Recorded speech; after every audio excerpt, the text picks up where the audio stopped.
se ukvarjam sedaj z psihologijo, se pravi, ampak vseeno je to psihologija po Carlu Gustavu Jungu. Tako da to ni neka taka samo duhovna praksa, ampak je podprta pač tudi znanstveno.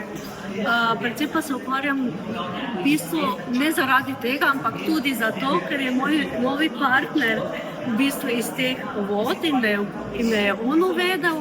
Jaz seveda si lahko pomagaš, ne? Jaz delam to preko slikanja in risanja predvsem. In potem vpeljujem pač te dodatne meditacijo in podobne zadeve. In v bistvu ta moja duhovna praksa je, da zjutraj postanem, pa si naredim kavo, vzamem svinčnik in papir in v bistvu narišem eno mandalco, sploh če sem kaj sanjala. Ne? To je v bistvu po Carlu Gustavu Jungu. V bistvu na ta način svoj notranji svet interpretiraš na papirju. In kako pa potem to gledate, razlagate ali kaj? V bistvu si potem zastavljam vprašanja. Kaj mi to pomeni, zakaj sem to sanjala, kje v mojem življenju se to pojavlja, ali je to samo v moje notranjosti, ali so mogoče to ljudje, ki me obkrožajo. Tako da na ta način v bistvu moraš potem zelo sam za sabo delati. Ampak meni je to malo lažje, ker sem se izobraževala na tem področju in v bistvu je to kot nek samo-coaching. Za vse druge, ki bi jih pa to zanimalo, pa se morajo nekoga v bistvu za začetek poiskati. Jaz delam z ženskami v pokoju na Centru aktivnosti družine. Imamo likovno skupino, kjer delamo preko neurografike, ravno ta način, ki sem ga sedaj opisala.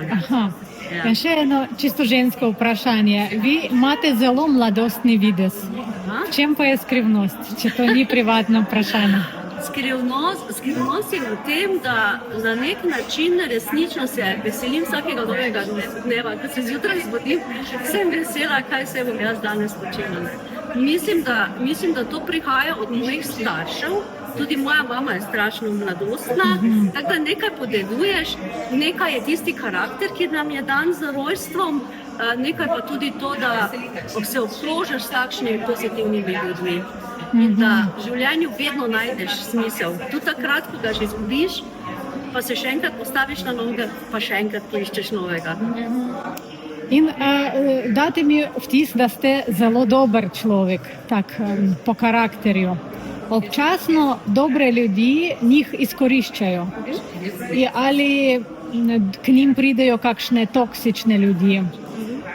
Na kak način se lahko zavaruješ, da se ohraniš svojo dobroto, pa jo ne daš nikomu drugemu potlačiti? Pa tudi, da se ne okužiš s tisto toksičnostjo. Verjeti moraš vseeno, da so v svojem bistvu ljudje dobri. In zakon univerzuma je, da se bodo ljudje, ki niso odstranili iz tvojega življenja. Jaz sem v bistvu magistrirala iz mobinga na delovnem mestu, ker sem res bila, dokler nisem spoznala, da moram v bistvu iti po svoji poti in vztrajati in se bodo ljudje sami umaknili. Tako dolgo sem bila v bistvu na nek način napadena z temi negativnostmi. Ne samo z ljudmi, tudi z okoljem, z skupnostjo. Tako da v bistvu vztrajati moraš na tem in res je, da so ljudje dobri in na koncu se izkaže, da so. Gospod Kolenc sem v bistvu spoznala danes, ker sem bila povabljena strani Modre fakultete.